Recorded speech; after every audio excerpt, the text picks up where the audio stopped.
embarrassing times of my life. I had just moved to Sacramento, and this was in late 2012. And I was on a mission to go buy some new clothes. I wanted to get some new suits, new pair of shoes, because I was working in the state capitol, so it was a big deal for me. And so I found a local Macy's, not too far from where I lived. Everything was walking distance, which was amazing. It was maybe a quarter mile out of where where my home was. So I walked over. It was a Sunday, and took my time inside the store, found some nice suits, and even some cufflinks. And so I went to go pay.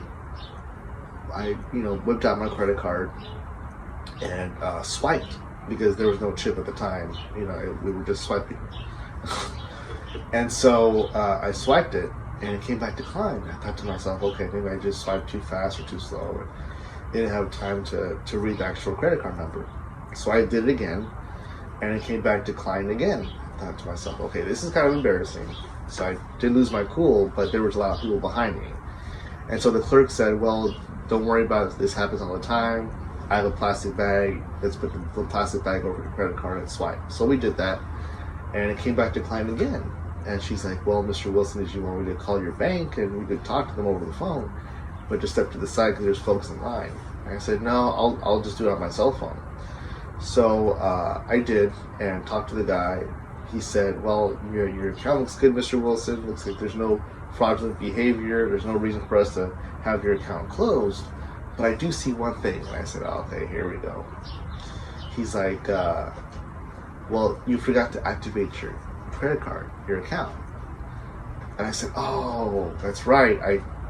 Days before I left the Sacramento, I had applied for a new credit card because my old one was either lost or compromised or something. So I had ordered a new credit card because I couldn't find the old one. And so, one of the things that you're supposed to do when you first get the credit card is activate it, right? Either go to an ATM or call the other number, or I'm not too sure if you go online either. So I did.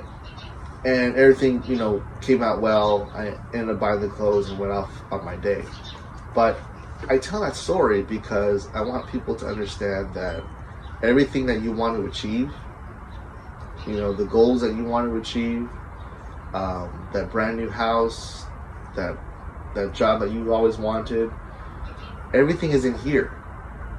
You have the ability and the skills, and in my case, you have the funds to be able to achieve it. You just have to activate yourself. You have to activate your account. And I think that's often what we sometimes forget to do. In my case, it was doing exactly just that. I had the funds in my account, I just forgot to activate it. So as we go and achieve our goals, whether it's our weekly goals or 3-month goals or yearly goals, let's always remember that we have what it takes to be able to do those things. We just have to activate ourselves.